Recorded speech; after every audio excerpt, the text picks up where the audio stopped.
President, should Republicans that hinder this bill be primary? Possibly. We'll have to see. I think we have a very, very united party. This man has done a fantastic job, and so have you, Lisa. Thank you. But this man has done a fantastic job. He's a real unifier. I don't think anybody else could have done it. We had, I just said to your cohorts downstairs, we had a majority of one for a period of 5 months. And he kept it together, and we actually passed things. And nobody else could have done that. He's done a fantastic job as Speaker. We have a very, very unified party. Remember, we had 1, and now we have 7. We won elections. I want to win a lot of elections. The economy is good. I just had my highest poll numbers ever.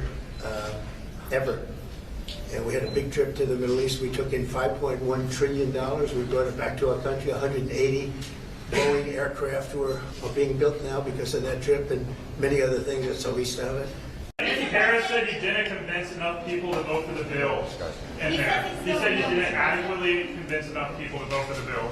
What was the expression you used now? Andy Were Harris, you embarrassed? No, it said Andy Harris said that you didn't adequately convince enough people to vote for the bill. The House Freedom Caucus. You mean after this speech? After this speech, that's what he said. Well, what do we see at the voters? I think it was a great talk. It wasn't a speech. We talked about things. Who do you work for? Notice. Who? Notice. I don't even know what the hell that is. Well, no, Andy, Get yourself a real job. Let me tell you. I think we have unbelievable unity. I think we're going to get everything we want. And I think we're going to have a great victory. And this man has done a great job. And I think this was a tremendous session. You may want to say something. Yeah, it was a great meeting. The party is unified. The House GOP Conference is excited. Multiple standing ovations. They love this president. The people back home love what he's doing. It's historic, and everybody understands the scope and the meaning of this. If we do not accomplish this mission, every one of you, all the American people, are going to have the highest tax increase that you've ever had. And among the debt ceiling cliff that's approaching and all the other problems, this is the bill to do it. I think we're going to get it done, Mr. President. The Democrats want to raise your taxes. If this doesn't work, if this doesn't get the numbers that the Republicans want, and I think it does. I think it's all Republican vote.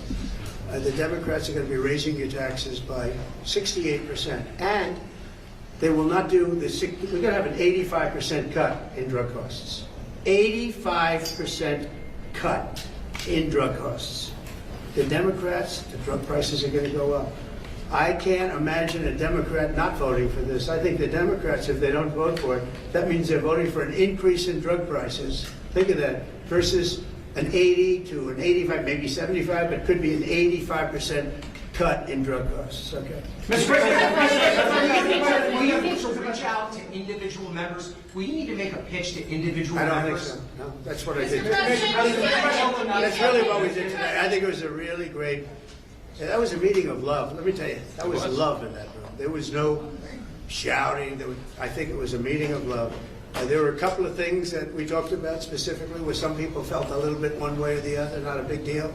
And I covered them. It wasn't so much a speech. I covered certain points. And I think there was, I'd be very surprised. You told them you were losing patience. Are you losing patience? No, I didn't tell them. Who told you I said I'm losing patience? That's what we heard inside the room. You But said you it's a didn't lie. say Wait, you were wait, losing wait. patience. Who told you that? What we heard from people inside the room. Oh, It's not really? true. It's totally true. I never used the term. I didn't say losing. I didn't even talk about it. In fact, it's the opposite. I think we're going to get it done. I'm not losing patience. We're ahead of schedule. Anybody that told you that is a liar. Wait a minute. Have you heard about Losing patience, because I'm not losing patience. We're ahead of That's schedule. why I asked you, sir. I want to get Well, clarity. why don't you go back to your source and tell them they're liars, if the source even exists? Mr. The bill passes the House. Yeah. Senators are already talking about making a number of changes over Sure. their chamber. Always Is have. that okay? Or Yeah. do you want them to swallow Yeah, this bill? in some cases they have things that I like even better. No, it always happens. There'll be some changes. Mr. President. John Thune and Mike have been very closely aligned on this. They've been moving it up together. Apparently you said don't act with Medicaid. Apparently you did say in the room. There is some concern among some Republicans, including Senator Josh Hawley, that this could impact benefits and there could be amount to a hidden tax on the I didn't say. Here's what I said. I'm wondering if you're. Here's what I said. What do you want to say? Those members were I worried said about blowback for waste, supporting this bill. fraud, and abuse for Medicaid. if you find waste or fraud or abuse, we want to strengthen Medicaid. We want to strengthen Medicare. Waste, fraud, and abuse. The Democrats will let illegals be on. They'll destroy it. It will be destroyed. They want to have illegal immigrants be on. And if you do that, because that's not, it wasn't designed for that. Waste, fraud, and abuse. Can you guarantee that your voters who supported you in the election, particularly working class voters, will not lose health insurance under this bill? Oh, they won't lose health insurance. Not only that, remember, I'm cutting drug prices by 85%. And right now, I'm saving it. I'm saving the whole thing because I did something that nobody was willing to do. Other countries pay a tiny fraction what we do. And I instituted favored nations. We're now going to pay the lowest in the world. We're going to be the equivalent of the lowest country in the world. People go to London, they go to Canada, they go to other countries, many other countries, because they want to buy their pharmaceutical products, their drugs, at a fraction of the cost. Now we're going to have the lowest cost anywhere in the world, and nobody else would do that but me. And that might be an election by itself, might be election winning. Now, when you add that in, when you put that into Medicaid and Medicare, we've just strengthened Medicare and Medicaid. And the Democrats won't do that. You know why? Because they're taken care of by the drug companies. And the ones that are taken care of are hard line. Some Republicans get money from drug companies, and that's okay, because they're okay with it. I talked about it. The drug companies take care of everybody. It's the biggest lobby, most powerful lobby in the world. There's no lobby like that. But the Republicans are okay with it. Not only okay with it, they love it. It was time. So we're going to cut drug prices from 75 to 85, in some cases even more than that. You know, I was telling the story that, and some of you were at that news conference. I gave a news conference where I was the first one in 18 years to cut drug costs for the year. And they were like a quarter of a point to half a point less. And I was very proud of that. Now I'm cutting them by 80, 85%, because I stopped the scam. This was a scam between the middlemen and the drug companies. This was a giant scam. And by the way, and other countries, because other countries fought for this. This was a giant scam, and we're not going to have it. So remember this. Go back and tell your people, if you'd like to, that the Republican Party is cutting the cost of drugs by as much as 85%. Not 8%, not 5%, not 1%, 85%. And you're going to have the lowest drug prices anywhere in the world, because I'm doing favored nations. And it's all done. I signed it. And the Democrats will unsign it, and the drug prices are going to go up. And I think on that issue alone, you can't lose an election. Mr. President, say that your DOJ is weaponizing with the arrest of a congresswoman, Democratic congresswoman. Oh, give me a break. Did you see her? She was out of control. Did you address Those days are over. Did The you days tell them of to do woke. that? The days of woke. No, I didn't. The days of woke are over. That woman, I have no idea who she is. That woman was out of control. She was shoving federal agents. She was out of control. The days of that crap are over in this country. We're going to have law and order. Mr. President, thank you very much. You campaigned on lowering the price of groceries. How do you justify cutting food assistance in this bill? Let me just tell you, the cut is going to give everybody much more food because prices are coming way down. Groceries are down. Eggs. You told me about eggs. You asked me a question about eggs my first week. You said eggs. I said, I just got here. Tell me about eggs. And it was going through the roof. You know that eggs now are way down. Everybody's buying eggs. Groceries down. Energy's down. Gasoline is now they're buying gasoline now for $1.99. If you look back, you'll see $3.50, $4. Once This country.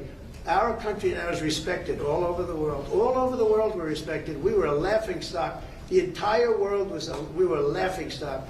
I went to the Middle East, and those rulers of those three countries are very powerful people, very big people, very rich people.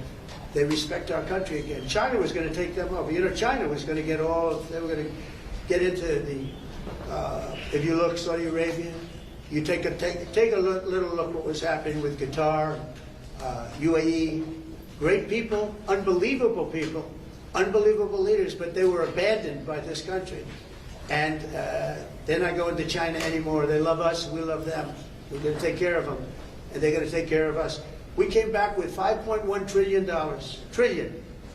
Every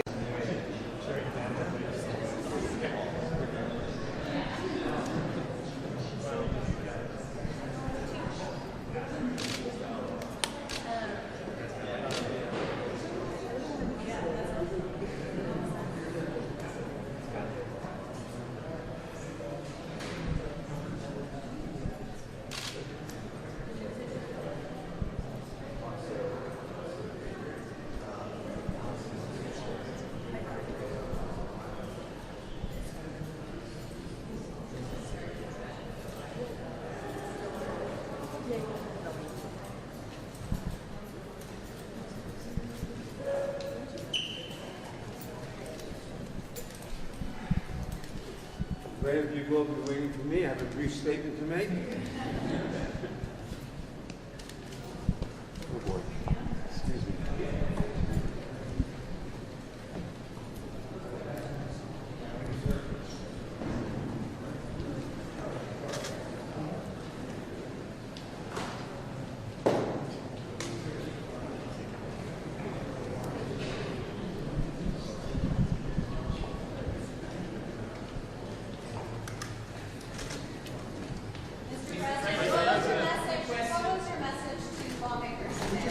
It was really a meeting of unity. We had tremendous unity.